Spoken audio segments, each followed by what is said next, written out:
하나님 말씀은 구약성경 욥기 34장 16절에서 20절까지입니다.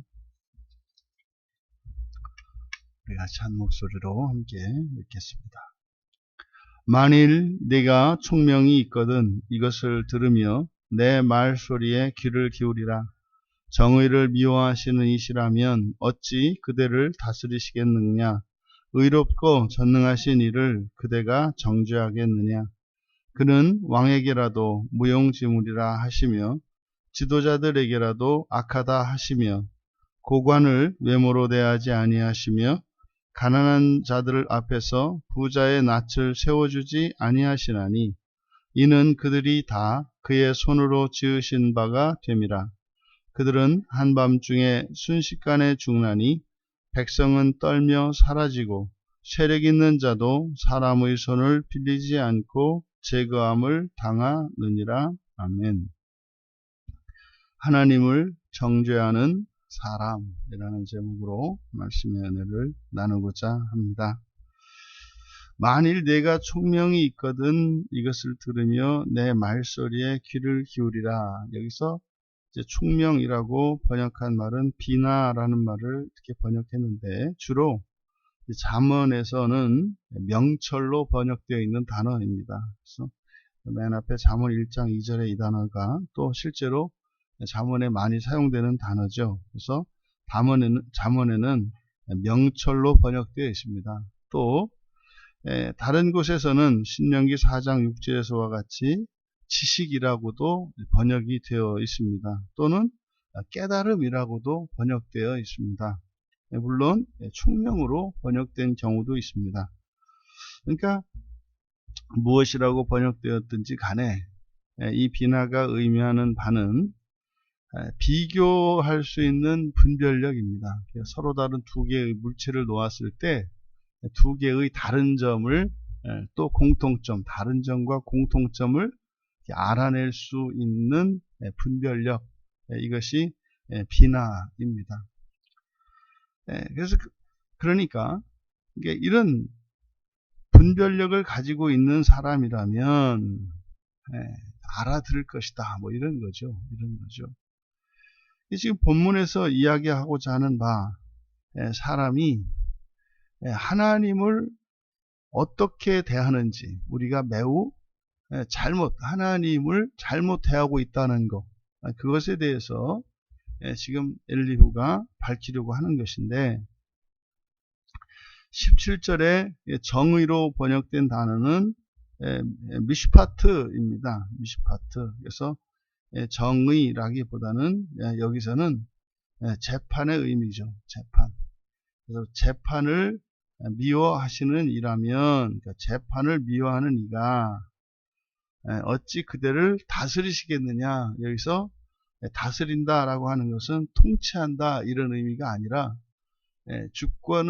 주권적으로 움직일 수 있다. 그래서 이 하바시라는 말인데 이 하바시는 묶는다라는 단어를 갖습니다. 그러니까 여기서 이 하바시가 의미하는 바는 다른 사람의 자유를 제한하는 것을 말해요. 그래서 감옥에 가둔다든지 그리고 꼼짝 못하게 한다든지 그래서 속박하는 거죠. 속박하다. 그래서 정의를 미워하시는 이가 아니라 재판을 미워하는 이가 어찌 속박을 하겠느냐. 무슨 말입니까? 그러니까 재판을 좋아하지 않고 재판을 하지 않는다면 누구를 속박할 리가 없다 이 말이죠. 골치 아프게 뭘 재판을 해. 알아서 하라 그래. 그런 하나님이라면 결단코 우리들을 사람을 뭐 이렇게 속박할 리가 없다는 거죠. 그 얘기는 뭡니까? 우리가 하나님으로부터 속박당하는 것 같은 자유를 제한당하는 것 같은 이런 일이 있는데 그것은 그 하나님이 바로 무엇이기 때문에 재판하는 심판하는 분이시기 때문에 우리들의 삶 속에 그런 고난과 지금 과거 욥이 겪었던 이런 모든 환난들 이런 일을 겪는 일들이 일어나는데 그것은 바꿔 말하면 하나님이 뭐 하는 분이시기 때문에 그렇다는 거예요. 심판하시는 분이시기 때문에 재판하는 분이시기 때문에 예, 그런 일이 일어난다고 역설적으로 말하는 거죠. 그리고 예, 만일 의롭고 전능하신 이를 그대가 정죄하겠느냐? 요것을 그대로 직역하면 만일 그가 의롭고 강력하다면 이렇게 됩니다. 만일 그가 의롭고 강력하다면 내가 악하다고 할 것인가? 이건 무슨 말입니까?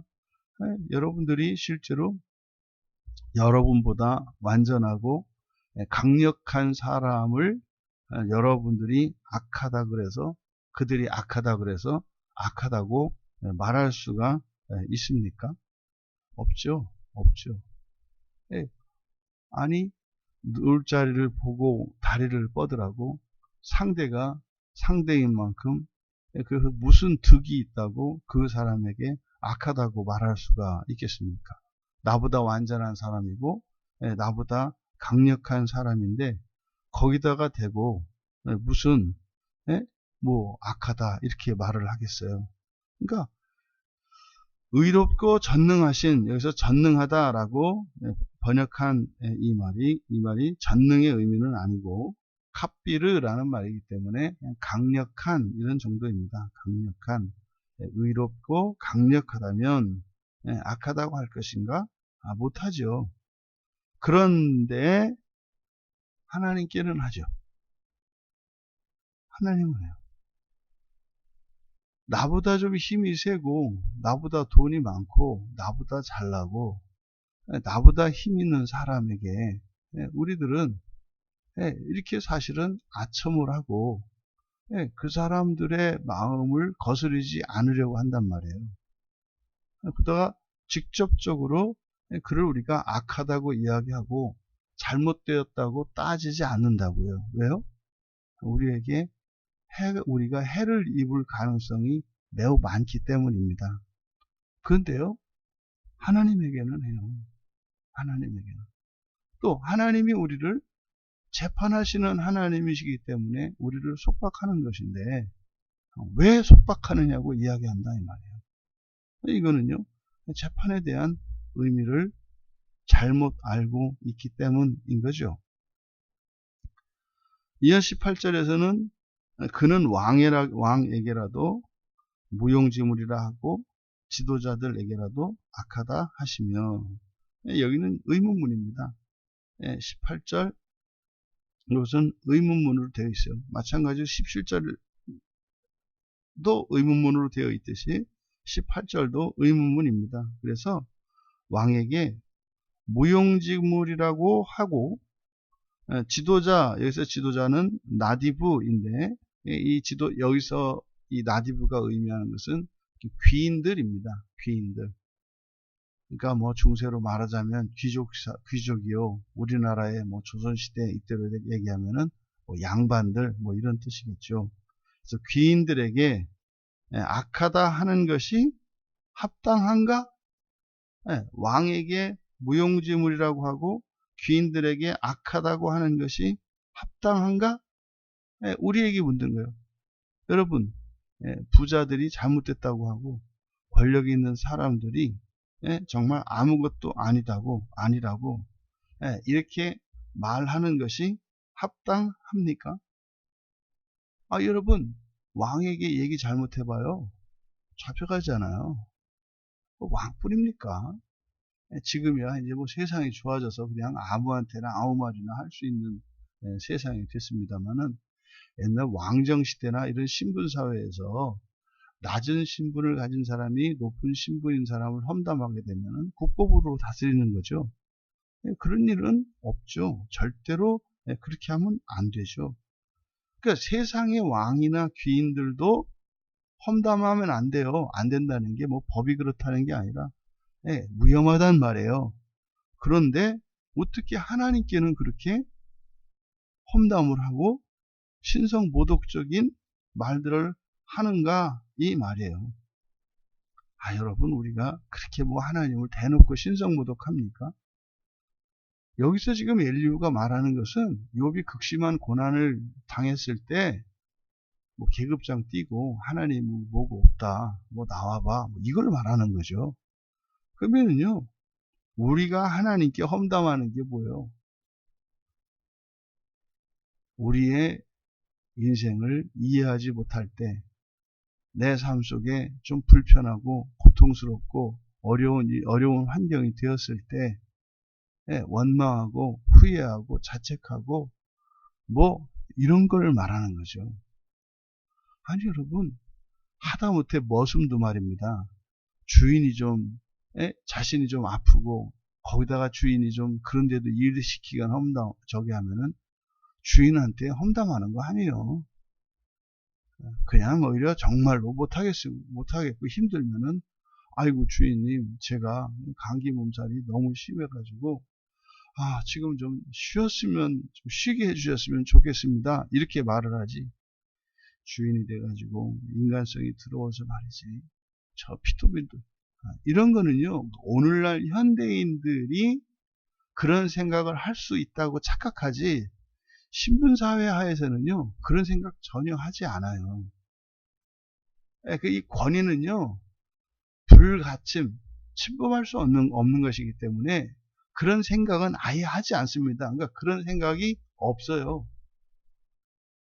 오늘날 뭐 이제 하나님이라고 하는 절대 권위자도 우리가 뭐 우습게 하는 세상이 되었기 때문에 우리의 생각이 끈 풀린 미친 개 마냥 아무 생각이나 아무거나 마음대로 막 느끼고 막 생각해요. 그러니까 통제력을 잃어버렸거든요. 우리의 인격성 자체를. 왜요? 그거를 붙들고 있는 게 권위인데, 절대 권위가 해체됨으로 말미암아서 이런 일이 일어나요. 근데 이게요, 오늘날만 그런 게 아니라 2000년 전에도 그랬는가 봐요. 엘리후 말이 그러니까요. 어떻게 이럴 수 있는가? 말이 안 되는 거예요. 모순이에요, 모순. 하나님과 비교할 수 없을 정도로 연약한 자들에게는 절절매고 꼼짝 못하는 사람들이 어떻게 하나님께는 이럴 수가 있는가? 지금 사실 욥이 그랬고 사람들이 다 그렇다 이 말이에요. 이어 19절에 고관을 외모로 대하지 아니하시며 가난한 자들 앞에서 부자의 낯을 세워주지 아니하시나니 이는 그들이 다 그의 손으로 지으신 바라. 그래서 고관을 외모로 하지 않으시며, 이게 그대로 직역하면은 고관, 우두머리들이에요. 우두머리들의 외모라고 번역한 것이 얼굴이거든요. 얼굴을 세워주다, 얼굴을 올려준다. 여기서는 외모로 대하다라고 하는 이 말이 나샤입니다. 나샤가 들어올리다 이런 뜻이죠. 그래서 이런 고관들, 방백들입니다. 이런 방백들의 얼굴을 들어 올리지 않으시며, 무슨 말이냐면 그들이 신분이 높다고 해서 그 사람들을 사람들보다 이렇게 축혀 세워주거나 그러지 않는다 이 말이에요. 초대교회 당시에 초대교회에 있었던 심각한 문제가 뭐냐면 이렇게 부자나 귀인들이 오면은 쫙 인도해주고 앞자리를 내어주고 말이죠. 가난한 사람들이나 병약하고 신분이 낮은 사람들이 오면 말이죠. 저 뒤쪽에 앉으라고 하거나 내쫓기가 일쑤였어요. 교회 안에서. 지금 여기서 엘리후가 이야기하는 것은 바로 하나님은 그렇지 않다는 거예요. 교회는 그렇지 않다는 거예요. 또 가난한 자들 앞에서 부자의 낯을 세워주지 않으며, 여기서 낯을 세워준다라고 되어 있습니다만 그냥 인정해주지 않는다 이 말이에요. 그러니까 부자라 그래서 특별한 대우를 하지 않는다 이 말이에요. 하나님은 뭐 이렇게 정치 권력을 가진 자나 재산이 많은 사람이나 이런 사람들을 뭐 특별히 높이거나 그러지 않으신다는 거예요. 이는 이유입니다. 왜요? 모두 다 하나님이 지으신 자들, 피조물이라는 뜻이에요. 그의 손으로 지으신 바가 됩니다. 다 모두 다 그가 지으신 것이기 때문에 그렇다 이 말입니다. 그러니까 갑자기 이제 16절, 17절, 18절에서는 사람들의 말도 안 되는 이러한 행동들을 이야기하고, 지금 이제 19절에서는 하나님이 이 세상 모든 사람들을 공평히 대하신다는 거예요. 똑같이 보신다는 거예요. 여러분, 여기서 단순히 부자와 가난한 자, 권력이 있는 자와, 다시 말해서 통치하는 자와 통치를 받는 자, 이것뿐이겠습니까? 똑똑한 사람, 덜 똑똑한 사람, 뭐 이렇게 좀 사람이 된 사람과 못된 사람, 선한 사람과 악한 사람, 지금 여기서는 이런 게 똑같다는 말을 하려는 게 아니죠. 하나님 앞에서 사람에게는 부자와 가난한 자, 그리고 다스리는 자와 다스림을 받는 자는 하늘과 땅만큼 차이가 나요. 부자와 가난한 자가 어떻게 같아요? 권력을 가지고 통치하는 자와 그 지배를 받는 사람이 어떻게 같아요? 더 나아가서 좀 인격적이고 선한 사람과 아주 비인격적이고 악한 사람이 어떻게 같아요? 신앙이 좋은 사람과 정말로 믿음이 없는 사람이 어떻게 같아요? 어마어마한 차이가 있죠. 왜요? 아니, 그런 사람이 이런 사람이 되려면은요, 엄청난 시간과 헌신과 수고와 노력과 인내가 필요해요. 어마어마한 차이예요. 근데 지금 여기서 말씀하는 것은 이런 거 별거 아니다. 절대 이런 말을 하려고 이 말씀하는 게 아니죠. 하나님 앞에서는 여러분, 이게 이해되셔야 해요. 부자가 되고 권력자가 되고 인격자가 되고 신실한 자가 되십시오. 돼야 합니다. 돼야 합니다. 그것이 더 영광스럽고 복돼요. 근데 여기서 말하는 것은 바로 이렇게 너무나 역설적이고 모순적인 인간에 대해서 하나님이 공평하시다라고 말하는 것은 뭐겠습니까? 언제든지 돌이키는 데 있어서 과연 이런 나도 하나님이 받아주실까? 지금 이런 상태에서 내가 하나님께 가도 될까? 이런 생각하지 말라는 거예요. 당신이 좀 폼나고 우아해 보이고 의로워 보이고 선할 때나, 당신 생각하기에도 너무나 형편없이 망가져버리고 당신 자신조차도 자신을 그냥 버리고 싶은 그때나 하나님께는 하나님이 지으신 귀하고 사랑스러운 존재라는 것을 말하는 거예요. 하나님과 우리의 관계는요, 또 하나님과 우리의 관계는 우리가 하나님을 원망하고 정죄하고 비난할 대상이 아니라 도움을 청해야 되는, 그리고 도움이 필요한 관계라는 거예요. 얼마나 사람들이 말입니다, 하나님께 도움을 청하기보다는 하나님을 원망하고 판단해서 하나님이 악하다고 이렇게 정죄하는지 몰라요. 여러분, 이 세상에 고관, 이런 방백들이나 이런 부자들, 이런 사람들도 말입니다, 사람들이 높이는 사람들이잖아요. 사람들이 되고 싶은 사람들이잖아요. 근데요, 그런 사람들조차 20절에서요, 순식간에 죽는다 이 말이에요. 순식간에. 백성은 떨며 사라지고요, 이런 모든 사람도 정말로 아무것도 아니란 말이에요. 이 세상은 우리가 의지할 게 없어요. 우리가 두려워하고 부러워하고 되고 싶고 하는 이런 것들은 참으로 허무하다고요. 정말로 우리가 의지하고 바라고 소망을 삼아야 하는 것은 오직 하나님이시라는 거죠. 여러분, 하나님에 미치지 못할 뿐만 아니라, 그 정도가 아니라,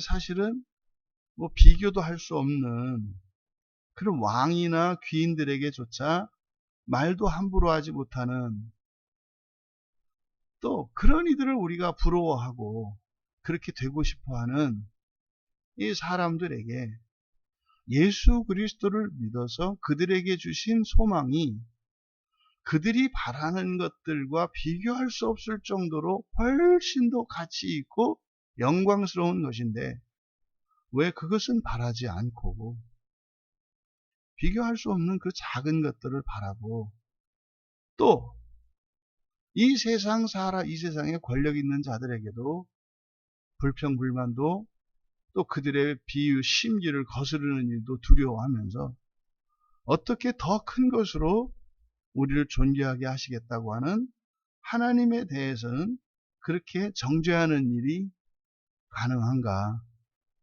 분별력을 잃어버렸기 때문에 그렇다는 거예요. 분별력을 잃어버렸기 때문에 뭐가 더 중요한지, 뭐가 더 큰지, 뭐가 더 위험한지, 뭐가 더 손해인지 이걸 도대체 이렇게 비교 평가할 수 있는 분별력을 잃었다고 이야기하는 거예요. 이런 것을 우리가 뭐 전적 타락 뭐 이렇게 얘기를 하죠. 그러니까요. 똥오줌 못 가리고요. 앞뒤 못 가리고요. 위아래 못 가려요. 네? 그러니까 셔츠를 탁 거꾸로 입어놓고 나서 뭐라 그래요? 이놈의 회사 문제 있다고 얘기하는 거예요. 왜? 세상에 앞은 꽉 막아놓고 뒤에다가 단추를 달아놨어. 네? 자기가 옷을 거꾸로 입어놓고 그렇게 얘기한단 말이야. 어떻게 옷을 이따구로 만드네요. 단추를 뒤에다 달아놔가지고 도대체 단추를 깰 수도 없게 만들어 놓고 앞에는 그냥 꽉 막아놔가지고 이렇게 불편하게 해놨느냐고 하는 게 분별력을 잃은 사람들의 생각이에요. 우리가 마음 기형을 하면 그게 나와요. 이렇게. 네? 아니, 장갑을 갖다가 발에다 끼면서 어떻게 이따구로 양말을 만들어 놨냐고 엉뚱한 데다 갖다 넣으면서 그것도 또 뭐 또 애낀다고 또 신고 다니네 또. 발에다가 장갑 끼고 다니는 모습을 생각을 해보세요. 그러니까 같아요. 신을 때마다 투덜거리고 욕하는 거겠죠. 이게 우리죠.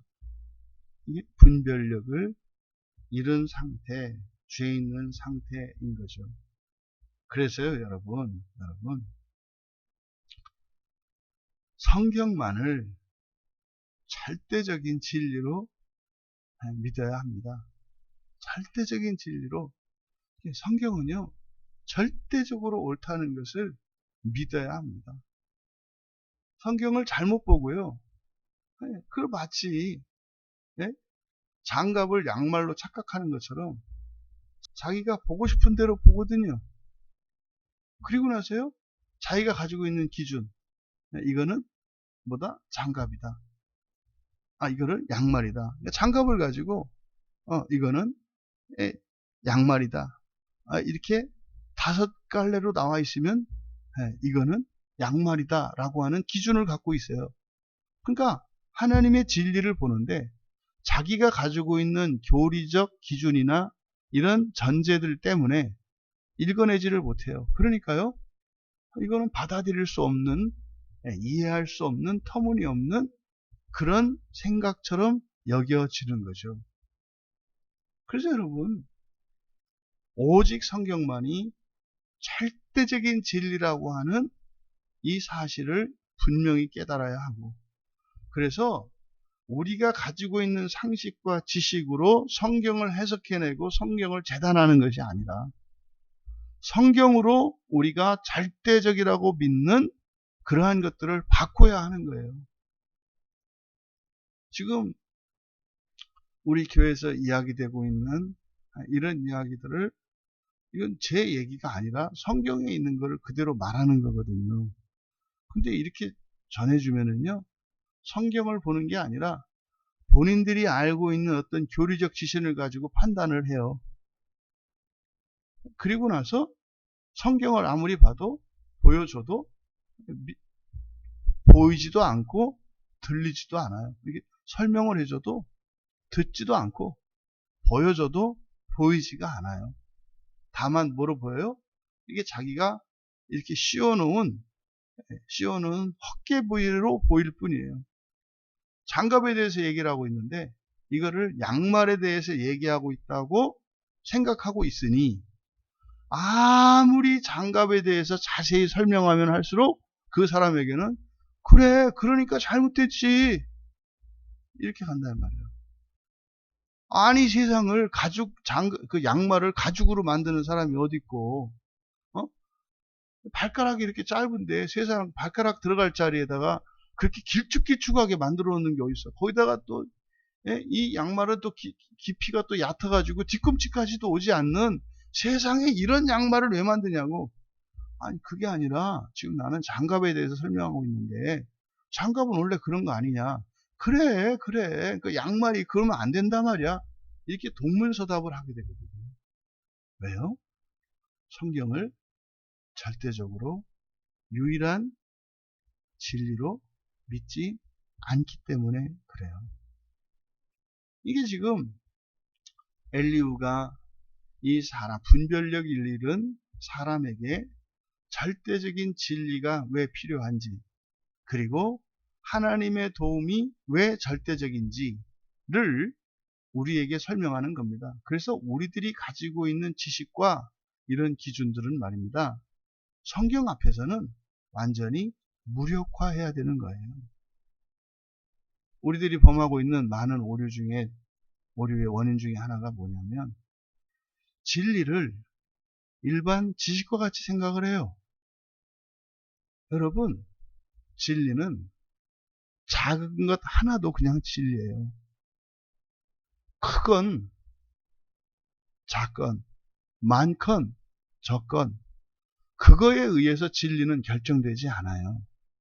근데요, 사람들의 지식은요, 사람들의 지식이 옳다고 인정받으려고 하면은요, 많은 사람들에 의해서 지지를 받으면 그것이 옳은 것이 돼요.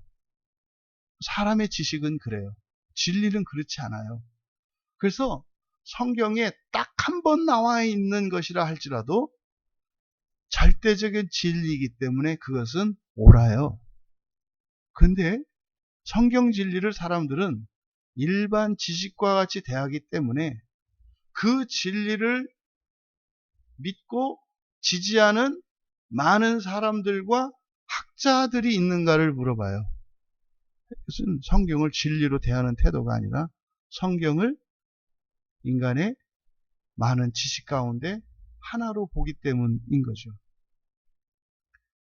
그런 점에서 우리는 참으로 은혜 가운데 있고 복받은 사람들이에요. 여러분, 하나님은 이 세상을 창조한 분이시고요. 이 세상에 모든 것을 다 합친 것보다 크시고요. 이 세상에 모든 힘 있는 것들을 합한 것보다 더 강력하세요. 그게 하나님이세요. 하나님. 우리들이 하나님의 인격성을 알지 못하고 그냥 신으로만 자꾸 높이려고 하는 것도 문제인데, 하나님이 지극히 높으신 분이라고 하는 사실을 잊어버리는 것도 또한 문제예요. 이럴 때 헷갈리지 마세요. 그럼 도대체 어떡하라는 얘기냐. 또 하나님을 막 이렇게 하나님을 높이고 그랬더니 또 지난 주일에는 그러지 말라며. 또 뭐 아버지처럼 하라며. 그래도 또 그러려고 그랬더니 또 뭐인지 또 하나님을 또 지금 뭐 이랬다 저랬다 저렇게. 그걸 어떻게 하라는 거야. 둘 다예요, 둘 다. 중심 잡기 어렵죠. 하나님을 지극히 높으신 하나님으로 보시면서 친밀한 아버지로 보는, 이게 우리에게는 참 어려운 일이에요. 그래서요, 마치 땅 위를 걷던 사람이 예수를 믿으면 평균대 위로 올라가서 걸어가는 것과 같이 돼요. 비틀비틀하게 돼요. 그래서 또 너무 이렇게 초월적으로 치우쳐. 그러다가 또 아니지, 아버지지. 그래서 또 이쪽으로 이렇게 쭉 오다 인격적인 하나님을 쭉 오다 보면 또 이제 아버지 수염 잡고 머리 위에 올라타. 또 아니지, 하나님이시지. 이렇게 하나님의 초월성과 인격성을 좌우로 두고 갈팡질팡하며 이리 넘어지고 저리 넘어지고 이렇게 하면서 그런데도 우리가 평균대에서 떨어지지 않고 붙어서 가는 것은 성령께서 천사들은 우리를 좌우에서 붙들려고 하니까 몸으로 보면은 이렇게 떨어져야 되는데 이렇게 뭐 45도 이상으로 기울어졌는데 어떻게 천사들이 받쳐가지고 오른쪽 천사가 들었다가 이제 반대로 가면은 이제 킥킥거렸다가 이제 왼쪽 천사들도 킥킥거렸지 당해봐라.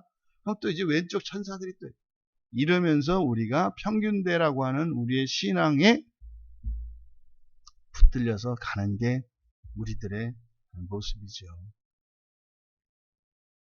지금 하나님이 우리의 아버지 되심, 인격적인 하나님의 인격성이 결단코 하나님의 초월성을 침범하는 일이 없어야 합니다.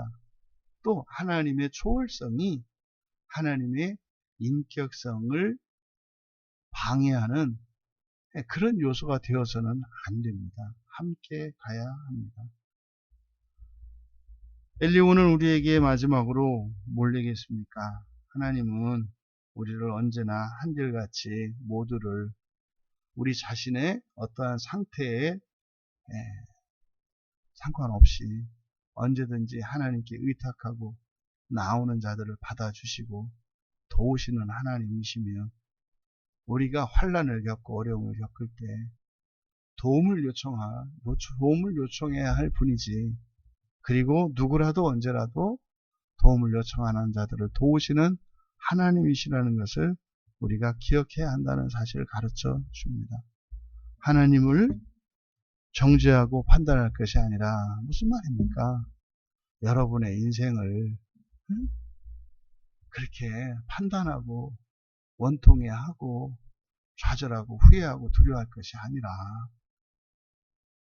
여러분들이 두려워하는 그것 이길 수 있도록 하나님께 은혜를 구하시고 그렇게 억울하고 원통하고 후회가 되는 과거의 일들을 그조차 하나님께 바꿔주시기를 기도하고 오늘을 통해서 우리의 전 인격과 우리의 본성은 물론이요 과거와 현재와 미래까지 뿐입니까?